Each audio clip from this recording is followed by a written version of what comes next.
Hey guys, welcome to Geared Forwards. My name's Spot, and today we'll be taking a look at a bit of a classic in the realm of torches or flashlights, depending what side of the pond you're on. Today we're looking at a Maglite, specifically the Mini Maglite. This is a 2x AAA battery light.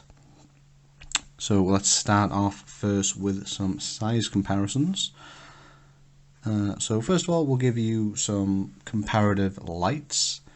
On top we have the Lumen Top Tool AA, and on the bottom we have the Olight i3T, so a AA of 14500 light and a AAA light. And next we will just get this out of here. Show it next to a AAA. As you can see, given that it is a quite deep reflector light with 2 cells, it's actually not that long. It's quite a manageable size. And just, it might be confusing at first. You do not actually unscrew here, even though there's not much to grab onto. The base is actually what unscrews. And I'm just running a couple of Duracell nickel metal hydrides in here. That is my personal preference for rechargeables. I would never really run alkalines in a light, and if I was going to go disposable, which I would rather not most of the time, then I would go for a lithium, something like that, if the light was capable of handling it. So next up, let's get a weight with the batteries installed. Come on, scale. So first off, in ounces, with 2 batteries, looking at 1.79 ounces, or 51 grams. So very light, not really that big. Some other EDC comparisons: 91mm Swiss Army knife. This is the Spartan, or a 58mm Classic. A Fisher Space Pen. Now this is a very simple light. There's only one mode, and the method of operation is twist. However, unlike most lights where you have twist operation and you're twisting it tight, Maglite actually differs from that, and that you actually twist looser. This is quite nice in that you're not going to face the issues of some twisties where you untwist it, but if there's any actual pressure, it'll turn on. That can be quite annoying and actually drain your batteries in a meaningful way. So if you just twist it a little bit, and as you can see, with our nice deep smooth reflector, we do get a nice bit of hot spot here, but there's also a good amount of spill. Now this does have quite a lot of, a good amount of throw to it. I feel very comfortable walking with this light. You can easily see down the path off in the trees, that kind of thing. It's rated at 100 lumens on Maglite's website. And out of 2 cells, they give you a runtime of 3 hours 45 minutes, and it is IPX7 water resistant and drop resistant up to 2 meters. It does feel like a quality piece of kit. I'm sure that if you gave it ample abuse, then this lens would probably crack or shatter or scratch, but the body itself feels nice and sturdy. I have no issues with dropping this if need be, or that kind of thing. I think it would take it just fine. And it does have one other trick up its sleeve. If you keep twisting and actually pop this off altogether, and that gives you, I'm blinding myself right now, an electronic candle. Basically, it will tail stand quite nicely, and without the reflector on, you get a nice wide beam, and this lights up a small room very well, actually. Or if you're just looking for more widespread floody light while you're walking around, you can just hold this like a flare or a medieval torch, that kind of thing. Now, one thing that is present in my mind when it comes to Maglites is, are they still relevant today? Now, we have so many different manufacturers, models, battery formats, that something like the Maglite, which is obviously very iconic, I'm not sure if you'd quite call them a pioneer in their day. They're certainly a well-made piece of kit, and I'm sure for a lot of people doubled as a bit of a club in the larger formats.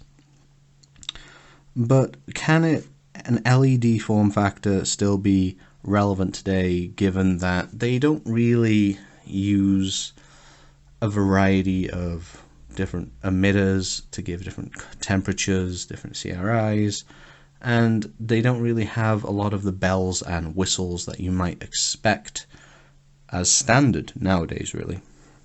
For example, this light is only mono mode. You twist it, you get it on, and you have 100 lumens. And that is the downside of this, really. If I were to have one complaint of this light, and I only really do have one complaint of this light, it's that it's only one mode, and that is not really practical. I'm sure there are many people that get by with this light. I know there's many people that get by with this light as their primary light, that they just go, all in, all or nothing.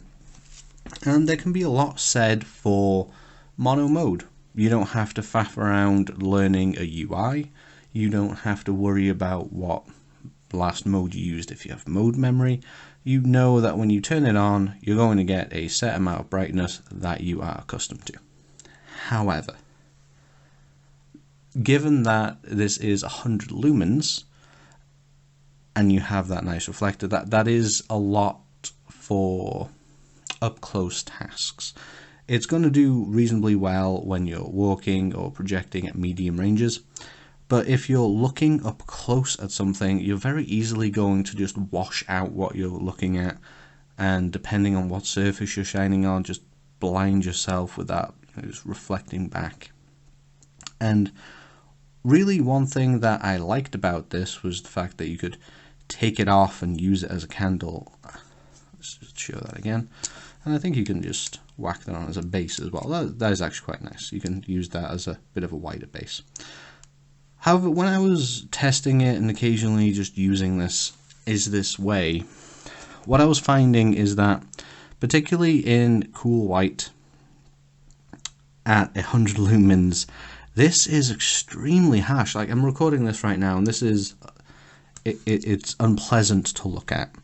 So whilst this will do the job of lighting up a room just fine, there is no diffusing here whatsoever.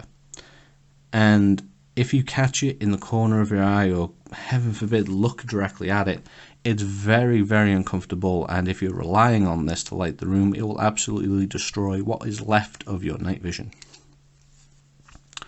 So even if they had just made this a simple 2-mode light, you have the 100 lumen high mode, and then you had something much more reasonable on the low end, like 20 lumens, or even 5 lumens. 5 lumens, 100 lumens, perfectly fine spread, and more similar to the the i3, i5T range from Olight. I think that would have increased the utility of this immensely, and the practicality, really. Now, worth mentioning in terms of how you can carry it, a lot of people throw these in bags, pouches, belt holsters, that kind of thing. You do have an attachment point on the back for a lanyard, and these do actually come with a clip. I do not use the clip. It's unfortunately just a bit of a snap-on job, and it's bright silver. So it does the job. It does slide around a little bit, and I'm not a fan of the contrast myself, or that it's going to scratch up the coating for no good reason. Overall, I'm pleasantly surprised. I went into this light with little expectations other than it's going to be my first Maglite. I'm going to get that nostalgia factor. Watching the movies and TV shows from the 90s or what have you, where this is what the detective pulls out of the inside jacket pocket as they go into the dark room or the sewer tunnels or whatever. And that retro feel is very nostalgic, but of course that is going to depend on who you are. If you did not grow up with that kind of media or around these kinds of lights, that doesn't matter to you. I was pleasantly surprised to learn that this is a usable light. This is perfectly serviceable in your everyday situation. It is not the ideal tool. It is not really what I would expect as a bare minimum in terms of utility. However, it is usable. It does have the nostalgia factor, and if you are interested in it, it is USA made. So if you want to support a US company, that is a major factor for some people. Would I recommend this? Not really if this is going to be your first light. If you more came to me with the question of you wanted this because you thought it looked cool, or you found a really good deal on it, and would it actually do the job? Yeah. As long as you're aware that you're only going to get the one mode, that it's potentially going to blind you in certain situations, it does just fine. If you're going to be, outside a lot, just for short bursts, you're just going to be looking down a path and whatnot, you're not going to be shining into an electrical cabinet or into, say, a computer case, that kind of thing, that much where you're going to have that metal reflectivity, go for it. In general, though, I have to say, whilst this does remain iconic, it does not remain an instant recommendation. But what do you think? Do you have any experience using this particular format of Maglite? Do you have any fun stories or memories of Maglites in general? Let us know in the comments section down below. If you enjoyed this video, then whilst you're down there, hit that like button. If you're new to the channel, hit that subscribe and notification bell so that you can be aware of any future uploads. Until next time, I've been Paul, and I will see you in the next video.